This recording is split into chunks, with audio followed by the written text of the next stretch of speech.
नमस्कार दोस्तों, स्वागत है आपका हमारे चैनल में। दोस्तों, इस वीडियो के अंदर अभी हम लोगों के मौर्य साम्राज्य इससे रिलेटेड 40 क्वेश्चन देखने वाले हैं और ये सारे क्वेश्चन जो है रेलवे के एग्ज़ाम में सबसे ज़्यादा बार पूछे गए हैं। ठीक है, और आने वाले दिनों में भी ये क्वेश्चन पूछा ही जाएगा, तो आप इन एक एक क्वेश्चन को रट लीजिए। उससे पहले चैनल पर आया तो चैनल को सब्सक्राइब कर जो पास वाले घंटी का निशान है उसे भी ऑन कर दें। ठीक है, तो देखिए यहाँ पर हमारा पहला क्वेश्चन है, भारत का प्रथम साम्राज्य निर्माता कौन सा वंश था।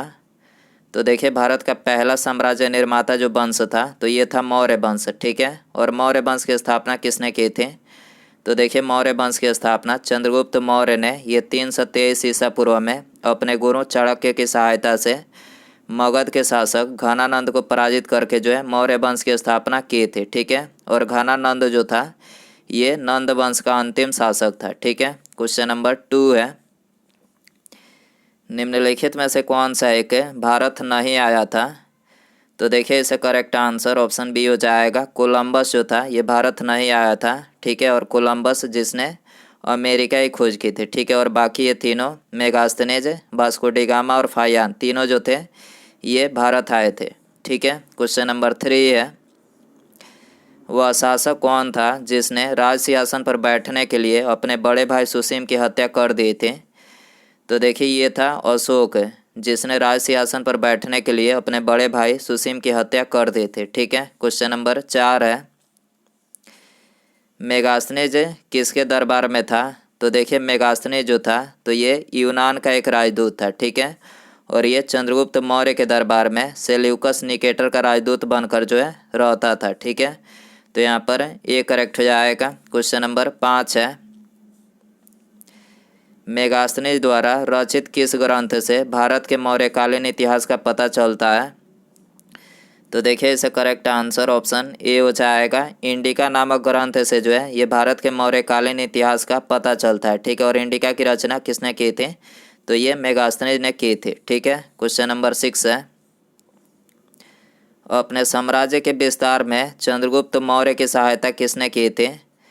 तो देखिए अपने साम्राज्य के विस्तार में चंद्रगुप्त मौर्य की सहायता जो है ये चाणक्य ने किया था। ठीक है, इसके अलावा चाणक्य को ये विष्णुगुप्त या फिर कौटिल्य के नाम से भी जाना जाता है। ठीक है, तो यहाँ पर सी करेक्ट हो जाएगा। क्वेश्चन नंबर 7 है,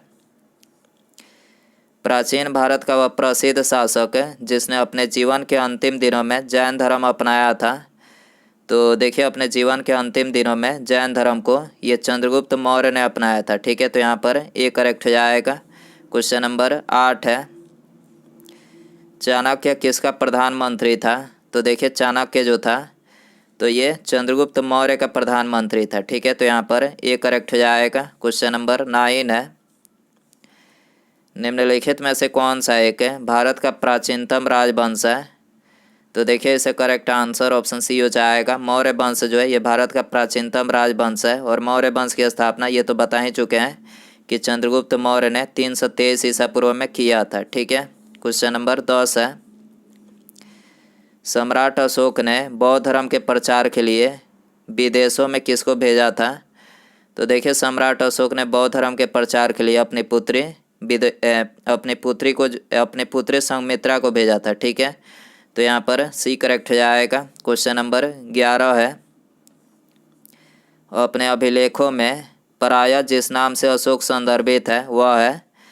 तो देखिए यह है प्रियदर्शी। ठीक है, तो यहाँ पर ए करेक्ट हो जाएगा। क्वेश्चन नंबर 12 है, सम्राट अशोक पर कलिंग युद्ध के प्रभाव को निम्न पर देखा जा सकता है। तो देखिए सम्राट अशोक पर कलिंग युद्ध के प्रभाव को ये चट्टान आलेख पर जो है देखा जा सकता है। ठीक है, तो यहाँ पर बी करेक्ट हो जाएगा। इसके अलावा अशोक के कलिंग युद्ध का वर्णन अशोक के किस शिलालेख में किया गया है।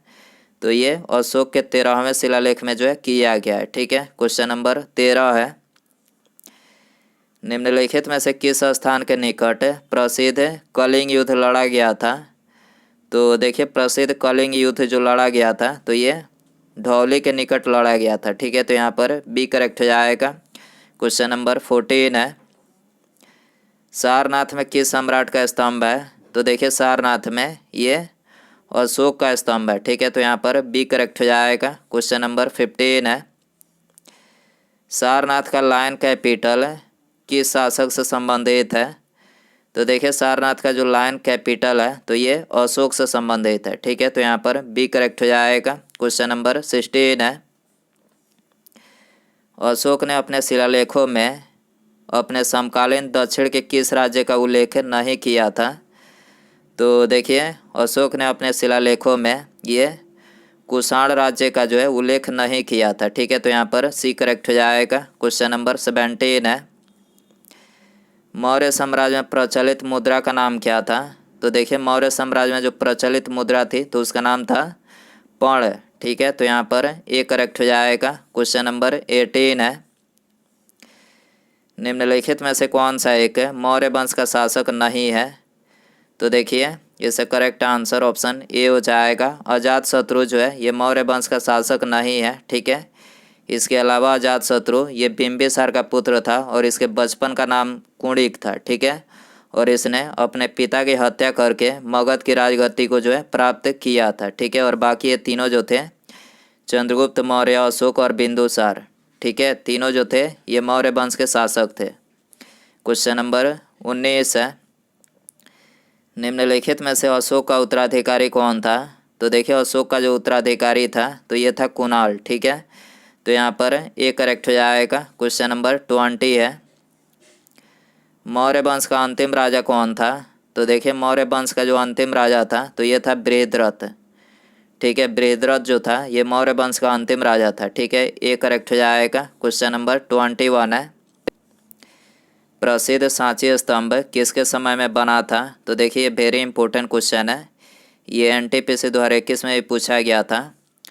तो प्रसिद्ध सांची स्तंभ जो है ये अशोक के समय में बना था और ये मध्य प्रदेश में स्थित है। ठीक है, क्वेश्चन नंबर 22 है, पाटलिपुत्र निम्नलिखित में से किन नदियों के संगम पर बसा है?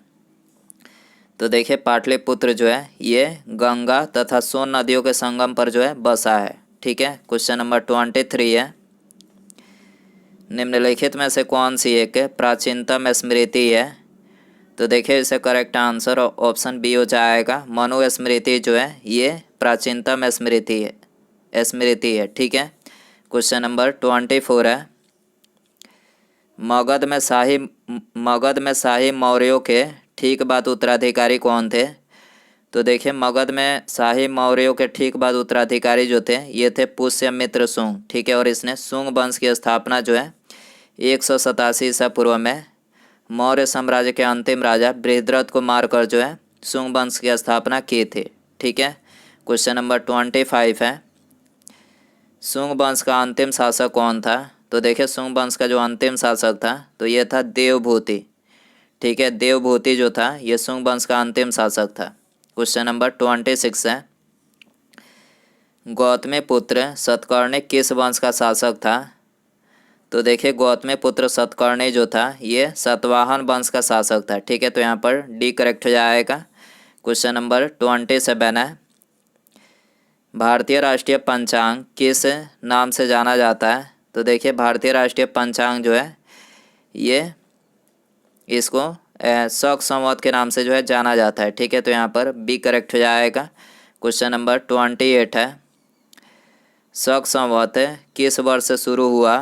तो देखिए शक संवत जो शुरू हुआ था तो ये ईसा के जन्म के 78 वर्ष बाद जो है शुरू हुआ। ठीक है, तो यहाँ पर सी करेक्ट हो जाएगा।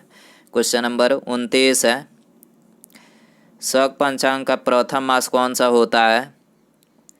तो देखिए शक पंचांग का जो प्रथम मास होता है तो ये चैत्र होता है। ठीक है, तो यहाँ पर ए करेक्ट हो जाएगा। क्वेश्चन नंबर 30 है, प्राचीन भारत में चिकित्सा शास्त्र पर ग्रंथ किसने लिखा था?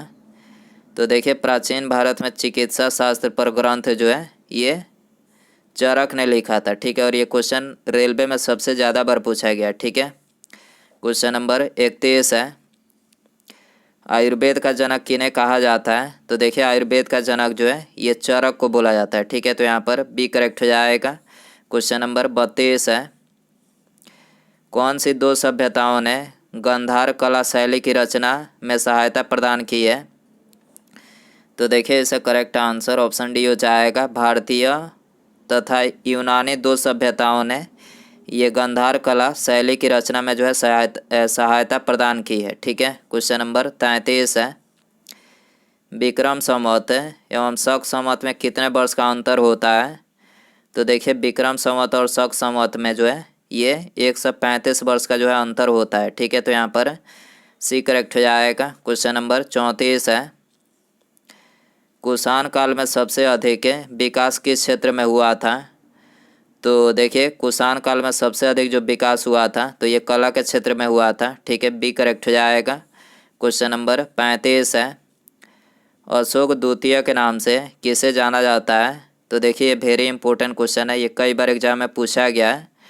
तो अशोक द्वितीय के नाम से ये हर्षवर्धन को जाना जाता है, लेकिन किसी किसी बुक में आपको कनिष्क देखने को मिलेगा जो कि बिल्कुल गलत आंसर है। ठीक है, अशोक द्वितीय के नाम से यह हर्षवर्धन को जो है जाना जाता है। ठीक है, तो यहाँ पर डी करेक्ट हो जाएगा। क्वेश्चन नंबर 36 है, किसने बड़े पैमाने पर स्वर्ण मुद्रा यानी सोने की मुहरें चलवाई थी? तो देखिए सोने की मुहरें बड़े पैमाने पर जो है ये कुषाण शासकों ने चलवाई थी। ठीक है, तो यहाँ पर सी करेक्ट हो जाएगा। क्वेश्चन नंबर 37 है, निम्नलिखित में से किस राजवंश ने मगध पर सबसे पहले शासन किया था? तो देखिए मगध पर सबसे पहले शासन जो है ये हर्यक राजवंश ने किया था। ठीक है, तो यहाँ पर ए करेक्ट हो जाएगा। हर्यक वंश की स्थापना किसने की थी? तो बिंबिसार ने हर्यक वंश की स्थापना की थी। ठीक है, क्वेश्चन नंबर 38 है, निम्नलिखित में से कौन दूसरे बौद्ध परिषद का संरक्षक था?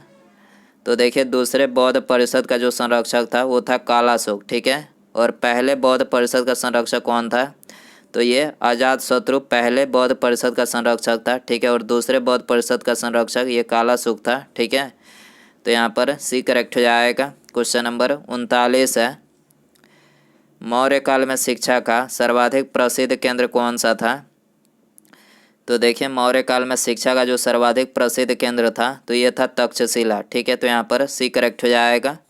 उसके बाद यहाँ पर हमारा अगला क्वेश्चन है, कलिंग विजय के उपरांत अशोक महान ने निम्नलिखित में से किस धर्म को अंगीकार कर लिया था?